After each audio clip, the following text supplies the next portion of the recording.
I mean, it's got a very unique past, it's a unique city, it's probably got a lot of firsts as an industrial city, but I think there's a lot of its past still to rediscover. I don't think we've looked yet deeply enough of the contribution of all the different communities and the mix of people that's made up Manchester and made Manchester's story over the past 150 years. The bomb, 15th of June 1996. Bomb that happened in Manchester was really a response to negotiations following that gave Sinn Féin in Northern Ireland a political voice. Famous post box is there. I think at the time the post box was further up and the letters inside it survived as well, so it became known therefore as the lucky post box of Great Britain. In the past it was always a very strong city. I think the present, it's still in its evolutionary stage.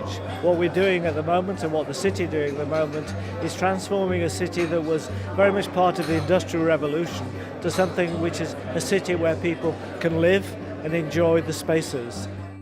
This is the new Industrial Revolution, the new city revolution. I think Manchester's right up at the front end of that, so I think we can be extremely confident about the future. And you know, what we've seen over the last 20 or 30 years is what this conference has been about. It shows where we were at the midpoint, I suppose, in that transition from an industrial city to a very contemporary city. Momentum's with us. I think it's going to be great.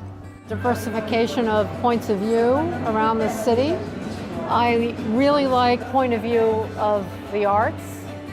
I think that's really important. Again, that kind of goes back to what it would take to actually make itself a global city, is that you would have to understand that art, culture, knowledge, information, that becomes really critical. The last 30 years, it's music and culture that has played a central role in creating excess of civic pride, which defines Manchester. I think you could say, in a way, that over the last 30 years, we built this city on rock and roll and acid house.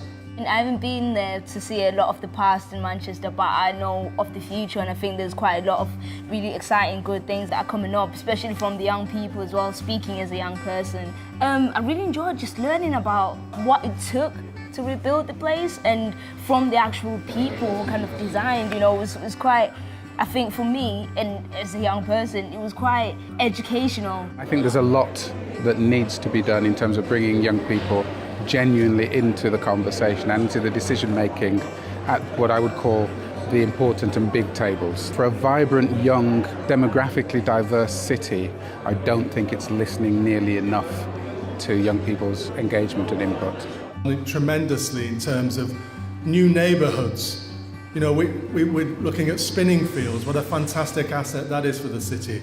We're also looking at St John's, linking Castlefield, we've got Great Jackson Street, we've got other areas around the city starting to fill in that donut of dereliction and empty space and try and increase the density within the city so that hopefully we can compete not just regionally, not just nationally, but internationally for investment. Thank you.